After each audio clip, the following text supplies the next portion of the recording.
Hello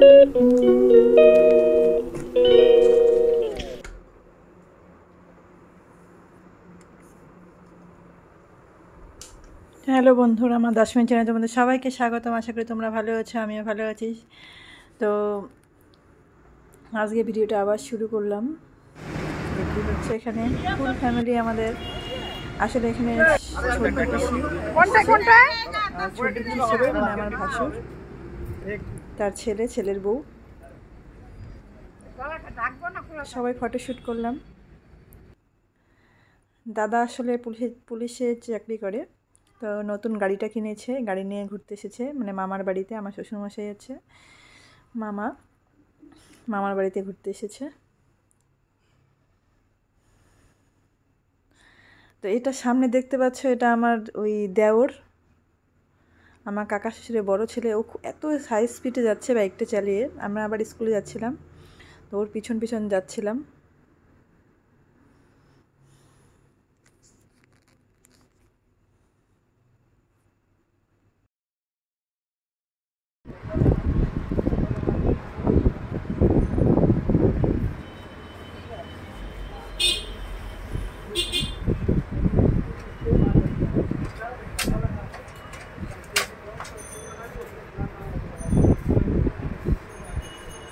জুতোগুলো খুব সুন্দর, দেখো জুতো কালেকশনগুলো। আসলে বীরপাড়াতে মোটামুটি ভালো জুতো পাওয়া যায় এখানটাতে। কালেকশনগুলো এত সুন্দর। আমি প্রতি বছর না, আমি যখনই আর কি জুতো যদি কোনো সময় নেই, আমি এই দোকান থেকে এসেই নেই। তোমরা যদি কোনো সময় বীরপাড়াতে আসো, এই দোকানটা থেকে জুতো নিতে পারো। সামনের দিকেই আছে দোকানটা, ভেতরে যেতে হয় না মার্কেটে।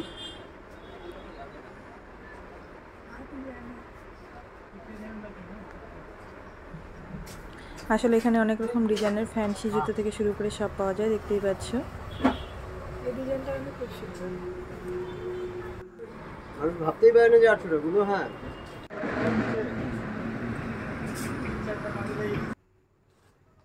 তো বন্ধুরা, কালকে যে ধূপগুড়ি গিয়েছিলাম, ধূপগুড়িতে মানে বাজার থেকে তো কি নিয়েছি এটা বলছিলাম।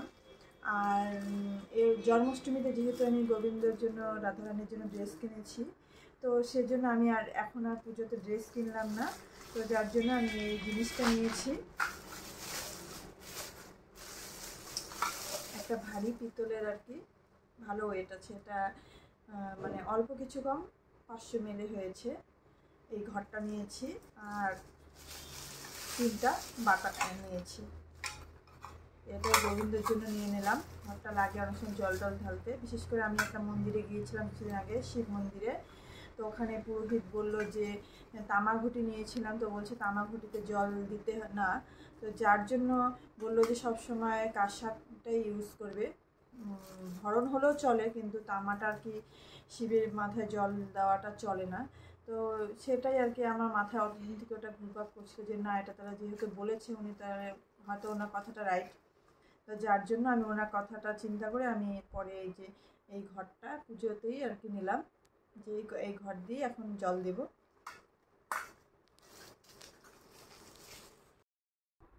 তো হ্যালো বন্ধুরা, আমি আজকে গিয়েছিলাম হচ্ছে দাঁতের ডাক্তারের কাছে গিয়েছিলাম, কারণ আমার সামনের পজিশনে একদম যে দাঁতটা আছে এখানে না, কিছুদিন আগে মনে করে বিয়ের পরপরই একটা কালো স্পটের মতো হয়ে গেছিলো। ওটা মানে স্পটটা পরবর্তীকালে আমি দেখলাম যে স্পটটা আস্তে আস্তে বেড়েই গেছে। বেড়ে যাওয়ার পর জায়গাটা না ক্ষয় হয়ে গেছে। তো দেখলাম আস্তে আস্তে ওটা ফাঁকা হয়ে ক্ষয় হতে হতে মানে ভেঙে গেছে। খাওয়ার সময় তো দেখলাম অনেকটা ফাঁকা হয়ে গেল। তারপরে ওটা তখন আমি ওই ডাক্তারের কাছে গিয়ে, ডেন্টালের কাছে গিয়ে ওটা মানে ওরা কিসের মাধ্যমে যেন ওটা জোড়া করে দিয়েছিল, হয়তো আঠা জাতীয় কিছু দিয়ে। তো ওটা দেওয়ার পরে আমার 5-6 বছর হয়ে কমপ্লিট, মানে ভালোই চলছিল। আমি সামনে কোনো শক্ত জিনিস তো কিছু খাই না। তো কিছুদিন আগে ওটা আবার খুলে যায়, জয়েন্টটা হয়তো কিছু একটা শক্ত জিনিসের মধ্যে কামড় পড়ছিল, যখন খুলে গেছে। তো এখন ওটা না মানে আবার মাস্ক নিয়ে আবার করে আসছি, তো দেখি বসছেই না, ওটা আর সেটিং হচ্ছে না। দুপাশের দাঁত দুটো ক্ষয় হয়ে গেছে, ক্ষয় হয়ে মানে দাঁত দুটোর ভিতর দিকে একদম এসে হয়ে গেছে, খুব গর্ত হয়ে গেছে। তো আজকে যার জন্য ওখানে গেলাম, তো ডাক্তারকে গিয়ে ডাক্তার দেখে পজিশন দেখে বলে এটা কোনো মতেই এখন আর সিল করা যাবে না, এটা এখন ক্যাপ লাগাতে হবে আর কি, আর সিটিজি না এরকমই কিছু একটা বললো। যাই হোক, ওটা করাতে হবে আরসিটি। তো ওটার অনেকটা এসে আছে, মানে 10,000-এর মধ্যে, 12,000-এর মধ্যে, আবার 18,000-এর মধ্যে। তো 18,000টা যদি করানো যায় তো ওটা 15-20 বছর আর কি কোনো কিচ্ছু হবে না। মানে ওই দাঁতটা যে সামনে যে কালার চেঞ্জ হয়ে যেতে পারে, কম রেঞ্জে যেটা আছে ওটা লাগালে হয়তো কালার চেঞ্জ হয়ে যেতে পারে, কালো হয়ে যেতে পারে। তো বললো ওটা লাগালেই ভালো হবে, তো যার জন্য 6 দিন যেতে হবে বললো। তো কি করবো, তখন হাজব্যান্ডকে বললো যে ঠিক আছে তাহলে ভালোটাই, যেহেতু সামনের পজিশন আছে তো দাঁতের, তো যার জন্য আর কি ভালোটাই লাগাতে হবে। তো এই যে 6 দিন যেতে হবে, তো আজকে একদিক করে দিয়েছে, আবার বললো পূজার আগে একদিন যেতে, আর পূজার পরে বাকিটা করিয়ে দিবে। তো এই হচ্ছে আমার মানে দাঁত নিয়ে ভোগেন। আর আমার দুপাশের দাঁত কিন্তু একটাও নেই, সব উঠোতে উঠোতে দাঁতগুলো শেষ হয়ে গেছে। তো আজকে যার জন্য আমি গিয়েছিলাম, আমার বিয়ের পরে দাঁতেরই খুব সমস্যা, শ্বশুরবাড়িতে এসে সবারই বলে একটা করে না যে কোনো একটা প্রবলেম হয়।